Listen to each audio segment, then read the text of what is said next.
Welcome back to our PCT Short. I'm Jonah Johnson. So we got a lot of interest from growers testing their spray solution water sources, whether that's from their on-farm or municipality. And we're really glad to hear that, because if we find that with a lot of growers, their water has really high pH and is really hard. And so those typically are not good spray solution values to have when you're considering spraying pesticides. That most pesticides like to be in a more acidic pH range to be most effective. So why do I bring this up? So one reason is because to be cognizant of the surfactants that you may use to adjust your pH and hardness of your water, we want to make sure those are non-NPEs. What are NPEs?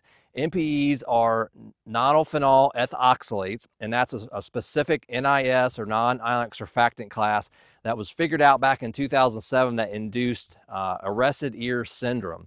And so what happened was back then is using these products, when we had the profile ear, if my hand is the corn stalk and the ear leaf, where that ear was emerging, you create an area for ponding. Also the tassel, where it emerges at the top of the corn plant, there was areas where that chemistry could pond and induce this arrested ear syndrome. So what is AES? AES is essentially a syndrome or a disorder, not a disease, that with this chemistry has interaction, it can cause a malformation of our ears, where they don't get the length, they don't get the girth, and the kernel set is drastically reduced. And you'll see in images in front of you there that how the ear set can change drastically. And when this happens, it can be a humongous yield deficit to our corn crop. So that's not been a problem for some years now, because there is a lot of non-NPE products used now. But the specific growth stages a lot of our corn is in the range right now is from V7 up to tasseling. Those are the growth stages we want to make sure NPE containing adjuvants are not sprayed on our crops. So